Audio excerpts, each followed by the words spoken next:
ओम अथ अष्टदशो अध्याय। अर्जुन बोले, हे महाबाहो, हे अंतर्यामिन, हे वासुदेव, मैं संन्यास और त्याग के तत्व को पृथक पृथक जानना चाहता हूँ। श्री भगवान बोले, कितने ही पंडित जन तो काम्य कर्मों को त्याग की संन्यास समझते हैं तथा दूसरे विचार कुशल पुरुष सब कर्मों के फल को त्याग कहते हैं। कई एक विद्वान ऐसा कहते हैं कि कर्म मात्र दोष युक्त है, इसलिए त्यागने के योग्य है, और दूसरे विद्वान यह कहते हैं कि यज्ञ दान और तपपूर्व कर्म त्यागने योग्य नहीं है। हे पुरुष श्रेष्ठ अर्जुन, संन्यास और त्याग इन दोनों में से पहले त्याग के विषय में तू मेरा निश्चय सुन, क्योंकि त्याग सात्विक राजस और तामस भेद से तीन प्रकार का कहा गया है। यज्ञ दान और तपरूप कर्म त्याग करने के योग्य नहीं है, बल्कि वह तो अवश्य कर्तव्य है, क्योंकि यज्ञ दान और तप ये तीनों ही कर्म बुद्धिमान पुरुषों को पवित्र करने वाले हैं। इसलिए हे पार्थ, इन यज्ञ दान और तपरूप कर्मों को तथा और भी संपूर्ण कर्तव्य कर्मों को आसक्ति और फलों का त्याग करके अवश्य करना चाहिए। ये मेरा निश्चय किया हुआ उत्तम मत है। निषिद्ध और काम कर्मों को तो स्वरूप से त्याग करना उचित ही है, परंतु नियत कर्म का स्वरूप से त्याग करना उचित नहीं है, इसलिए मोह के कारण उसका त्याग कर देना तामस त्याग कहा गया है। जो कुछ कर्म है वो सब दुख रूप ही है, ऐसा समझकर यदि कोई शारीरिक क्लेश के भय से कर्तव्य कर्मों का त्याग कर दे तो वो ऐसा राजस त्याग के फल को किसी प्रकार भी नहीं पाता। हे अर्जुन, जो शास्त्र विहित कर्म करना उचित है, इनमें इसी भाव से आसक्ति और फल का त्याग करके किया जाता है, वही सत्य की त्याग माना गया है। जो मनुष्य अकुशल कर्म से द्वेष नहीं करता और कुशल कर्म में आसक्त नहीं होता, वो शुद्ध सत्व गुण से युक्त पुण्य पुरुष, संशय रहित, बुद्धिमान और सच्चा त्यागी है। क्योंकि शरीरधारी किसी भी मनुष्य के द्वारा संपूर्णता से सब कर्मों का त्याग किया जाना शक्य नहीं है, इसलिए जो कर्म फल का त्यागी है वही त्यागी है, यह कहा जाता है। कर्म फल का त्याग न करने वाले मनुष्यों के कर्मों का तो अच्छा, बुरा और मिला हुआ ऐसे तीन प्रकार का फल मरने के पश्चात अवश्य होता है, किंतु कर्म फल का त्याग कर देने वाले मनुष्य के कर्मों का फल किसी काल में नहीं होता।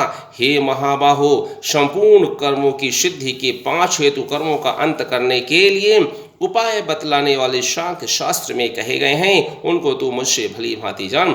इस विषय में अर्थात कर्मों की सिद्धि में अधिष्ठान और कर्ता तथा भिन्न भिन्न प्रकार के कारण एवं नाना प्रकार की अलग अलग चेष्टाएं और वैसे ही 5वां हेतु दैव है। मनुष्य मन, वाणी और शरीर से शास्त्रानुकूल अथवा विपरीत जो कुछ भी कर्म करता है, उसके ये 5 कारण हैं। परंतु ऐसा होने पर भी जो मनुष्य अशुद्ध बुद्धि होने के कारण उस विषय में यानी कर्मों के होने में केवल शुद्ध रूप आत्मा को करता है, वह मलिन बुद्धि वाला अज्ञानी यथार्थ नहीं समझता। जिस पुरुष के अंतःकरण में मैं करता हूँ ऐसा भाव नहीं है तथा जिसकी बुद्धि सांसारिक पदार्थों में और कर्मों में लिपायमान नहीं होती, वो पुरुष इन सब लोगों को मारकर भी वास्तव में ना तो मारता है ना पाप से बंधता है। ज्ञाता, ज्ञान और ज्ञेय ये 3 प्रकार की कर्म प्रेरणा और कर्ता, करण तथा क्रिया ये 3 प्रकार का कर्म संग्रह है। गुणों की संख्या करने वाले शास्त्र में ज्ञान और कर्म तथा कर्ता गुणों के भेद से 3 प्रकार के ही कहे गए हैं, उनको भी तू मुझसे भली भांति सुन। जिस ज्ञान से मनुष्य पृथक पृथक सब भूतों में एक अविनाशी परमात्म भाव को विभाग रहित समभाव से इस देखता है, उस ज्ञान को तू सात्विकी जान। किंतु जो ज्ञान अर्थात जिस ज्ञान के द्वारा मनुष्य संपूर्ण भूतों में भिन्न भिन्न प्रकार के नाना भावों को अलग अलग जानता है, उस ज्ञान को तू राजस जान। परंतु जो ज्ञान एक कर्तव्य रूप शरीर में ही संपूर्ण के सदृश आसक्त है तथा जो बिना युक्ति वाला तत्व के अर्थ से रहित और तुच्छ है, वो तामस कहा गया है। परंतु जो कर्म शास्त्र विहित से नियत किया हुआ है और कर्तापन के अभिमान से रहित हो तथा फल न चाहने वाले पुरुष द्वारा बिना राग द्वेष के किया गया हो, वह सात्विकी कहा जाता है। परंतु जो कर्म बहुत परिश्रम से युक्त होता है तथा भोगों को चाहने वाले पुरुष द्वारा या अहंकार युक्त पुरुषों द्वारा किया जाता है, वो कर्म राजस कहा गया है। जो कर्म परिणाम, हानि, हिंसा और सामर्थ्य को ना विचार कर केवल ज्ञान से आरंभ किया जाता है, वो तामस कहा जाता है।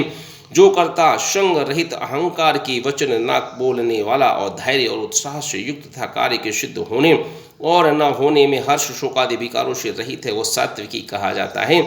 जो कर्ता आसक्त से युक्त कर्मों के फल को चाहने वाला और लोभी है तथा दूसरों को कष्ट देने के स्वभाव, अशुद्धचारी और हर्ष शोक से लिप्त है, वो राजस कहा गया है।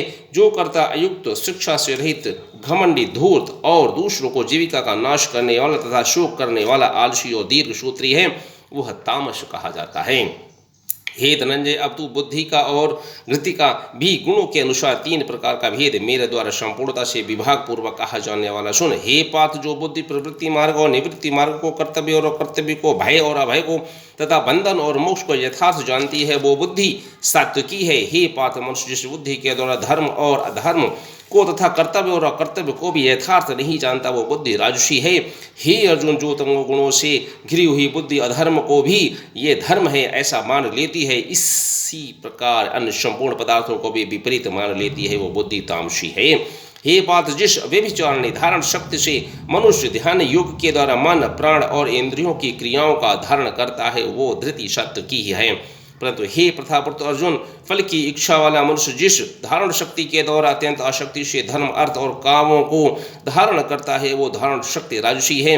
हे पार्थ, दुष्ट बुद्धि वाला मनुष्य जिस धारण शक्ति के द्वारा निद्रा, भय, चिंता और दुख को तथा उन्मत्ता को भी नहीं छोड़ता तथा धारण किए रहता है, वो धारण शक्ति तामसी है।